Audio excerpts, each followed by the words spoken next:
करवा चौथ। इस दिन करवा ने अपने पति के प्राण बचाए थे। उस दिन कार्तिक मास के कृष्ण पक्ष की चतुर्थी थी। व्रत रखने का अर्थ ही संकल्प लेना है। यह संकल्प वही ले सकता है जिसकी इच्छा शक्ति मजबूत हो। प्रतीकात्मक रूप में करवा चौथ पर महिलाएं अन्न जल त्याग कर यह संकल्प लेती हैं और अपनी इच्छा शक्ति की परख करती हैं। करवा चौथ शब्द दो शब्दों से मिलकर बना है। करवा यानी मिट्टी का बर्तन और चौथ यानी चतुर्थी।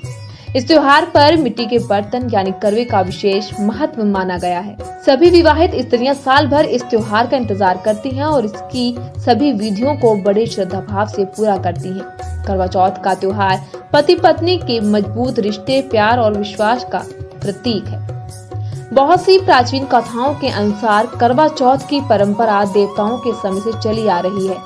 माना जाता है कि एक बार देवताओं और दानवों में युद्ध शुरू हो गया और उस युद्ध में देवताओं की हार हो रही थी। ऐसे में देवता ब्रह्मदेव के पास गए और रक्षा की प्रार्थना की। ब्रह्मदेव ने कहा कि संकट से बचने के लिए सभी देवताओं की पत्नियों को अपने अपने पतियों के लिए व्रत रखना चाहिए और सच्चे दिल से उनकी विजय के लिए प्रार्थना करनी चाहिए। ब्रह्मदेव ने यह वचन दिया कि ऐसा करने पर निश्चित ही इस युद्ध में देवताओं की जीत होगी। ब्रह्मदेव के इस सुझाव को सभी देवताओं और उनकी पत्नियों ने खुशी खुशी स्वीकार कर लिया। ब्रह्मदेव के कहे अनुसार कार्तिक माह की चतुर्थी के दिन सभी देवताओं की पत्नियों ने व्रत रखा और अपने पतियों यानी देवताओं की विजय के लिए प्रार्थना की। उनकी यह प्रार्थना स्वीकार हुई और युद्ध में देवताओं की जीत हुई। इस खुशखबरी को सुनकर सभी देव पत्नियों ने अपना व्रत खोला और खाना खाया। उस समय आकाश में चांद भी निकल आया था। माना जाता है कि इस दिन से करवा चौथ के व्रत की परंपरा शुरू हुई। आपको बता दें कि भगवान श्री कृष्ण ने भी द्रौपदी को करवा चौथ की यह कथा सुनाई हुई थी और कहा था कि पूर्ण श्रद्धा और विधि पूर्वक इस व्रत को करने से समस्त दुख दूर हो जाते हैं और जीवन में सुख, सौभाग्य तथा धन धान्य की प्राप्ति होने लगती है।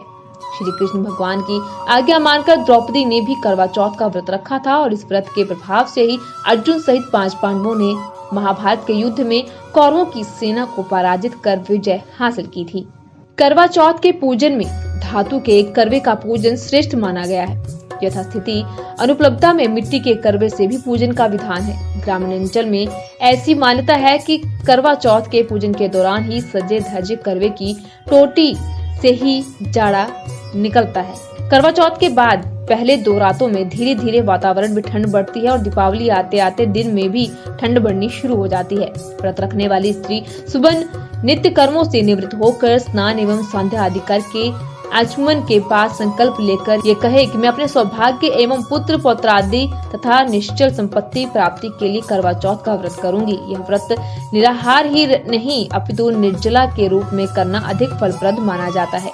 इस व्रत में शिव पार्वती, कार्तिकेय और गौरा का पूजन करने का विधान है। करवा चौथ व्रत की जो पूजन विधि है, सायं वेला पर पुरोहित से कथा सुने, दान दक्षिणा दें, तत्पश्चात रात्रि में जब पूर्ण चंद्रोदय हो जाए तब चंद्रमा को छलनी से देखकर अर्घ दें, आरती उतारें और अपने पति के दर्शन करते हुए पूजा को संपन्न करें। इससे पति की उम्र लंबी होती है। तत्पश्चात पति के हाथ से ही पानी पीकर व्रत तोड़ें।